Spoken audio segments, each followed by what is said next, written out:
Do I miss it? I would miss it if I didn't have a relationship with the ladies. Yeah. Mm-hmm. But our relationship kind of supersedes like any performance. I cannot believe that Survivor is celebrating, what was it, 20 years? 20 years. That's insane. I mean, what was your favorite or least favorite memory from that time? I was new to the industry, so everything was, eyes were wide open at all times. Least favorite would probably be early mornings. Like, you know, I don't want to keep saying I'm not a morning person, but those early mornings were brutal. But other than that, I loved practically the majority, 99.5% of that time. Yeah. Do you miss it? Do I miss it? I would miss it if I didn't have a relationship with the ladies. Yeah. Mm-hmm. But our relationship kind of supersedes like any performance. Yeah. You know. Do you think we'll have another like Coachella round 2? Hilarious. down the road? That's a good question. And those moments just come organically and when it makes sense. Mm-hmm. You know, it makes sense to do. Yeah. Do you have any regrets during that time? Fashion-wise, song-wise? You know, fashion-wise, I think there was a time when, you know, Miss Tina had to do what she had to do. For a long time, Destiny's Child didn't have major budgets for wardrobe. Mm-hmm. You know what I mean? And she was a great designer. And then she was able to kind of pull away when the budgets got bigger or designers began to offer to design for us.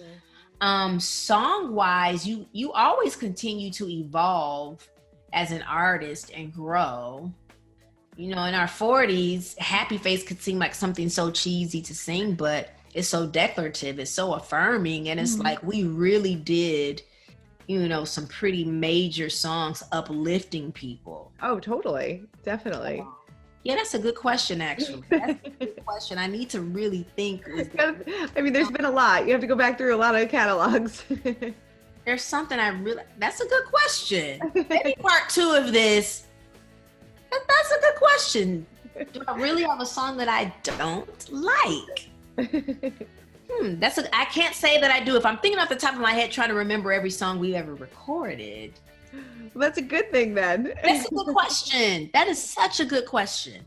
I'm glad I asked. Yes. Just bringing it back to mental health, you know, there have been a lot of celebrities that have spoken out recently. I don't know if you saw the documentary of The Me You Can't See with, you know, Prince Harry, Lady Gaga, Oprah. I mean, what do you think about all these people coming forward and kind of giving another voice, another face to the mental health crisis that is going on? You know, it's letting people know, because some people could just feel like people in the limelight aren't relatable. And we can relate because all of us have gone through similar pains. You know, success should help you be able to deal with it better because you have the resources to do so. And it probably is our duty to speak out about it and to point people in the direction of where the resources are, or be a resource for someone. You know, there have been a few people that have been in my DMs and their stories have been so severe that I've offered to pay for their counseling.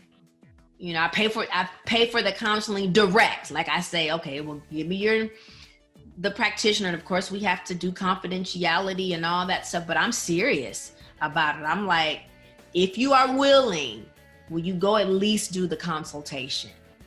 And they say yes. You know, there is someone even way over in the Netherlands who I always tell people, keep me posted on your journey. And they're keeping me posted on their journey, you know, getting counseling and therapy. It's amazing. Well, you're doing great work. I think at this point, you know, that's the impact that I want to make, is to get people healed and more whole, to walk more upright on their journey, you know, because what happened to you, some of it is not your fault. Mm-hmm.